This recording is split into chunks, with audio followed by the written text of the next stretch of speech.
Assembly ఎన్నికల వేళ YCP ఏకకాలంలో 2 ఆపరేషన్ చేపట్టబోతోందా? అటు ఆపరేషన్ ఆకర్ష్, ఇటు ఘర్ వాపసి అంటూ వలలు సిద్ధం చేస్తోందా? ఎవరెవరితో సంప్రదింపులు జరుగుతున్నాయి? పార్టీలోకి వస్తామని అడుగుతున్నదెవరు? వచ్చేమని అధిష్టానం అడుగుతున్నదెవర్ని? ఏ స్థాయిలో ఉన్నాయి touch politics? Let's watch. Assembly ఎన్నికల్లో ఈసారి ఎట్టి పరిస్థితుల్లో ఛాన్స్ తీసుకోకూడదని భావిస్తున్న వైసీపీ ఆ దిశగానే పకడ్బందీ వ్యూహాలు సిద్ధం చేస్తున్నట్టు తెలిసిందే.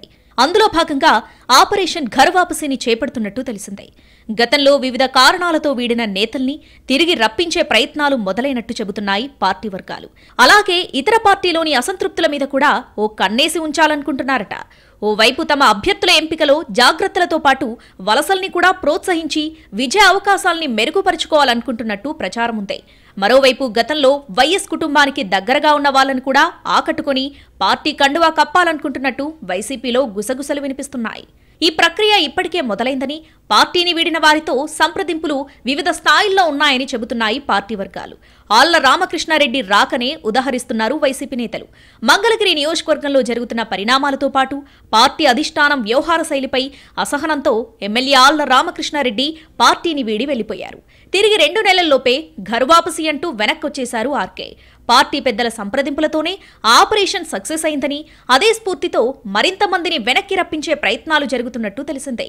డెల్టా శ్రీహరి పంచతులసి కరోనా తర్వాత వచ్చే సైడ్ ఎఫెక్ట్స్ ని నీటుగా ఎదుర్కొని శరీర ఆరోగ్య అభివృద్ధికి సహాయపడుతుంది. ఉమ్మడి గుంటూరు జిల్లాలోని 3 నియోజకవర్గాల బాధ్యతను ఆర్కేకు అప్పగించబోతుందట ఆ పార్టీ.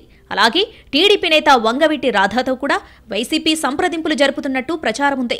ఒకవేళ రాధా ఓకే అంటే ఆయన్ని తీసుకుని సేవల్ని ఎక్కడ ఎలా ఉపయోగించుకోవాలన్న విషయమై సమాలోచనలు జరుగుతున్నట్టు సమాచారం.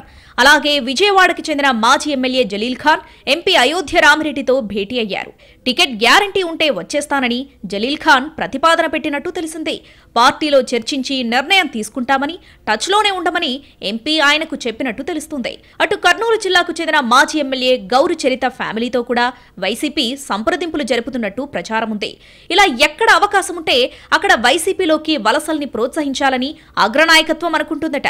దానివల్ల పార్టీపై ఫీల్ గుడ్ తీసుకురావడంతో పాటు ఇట్నుంచి ఇతర పార్టీలకు వలసలు పెరిగినా నెగటివ్ ఫీలింగ్ రాకుండా జాగ్రత్త పడాలనుకుంటున్నట్టు తెలిసింది.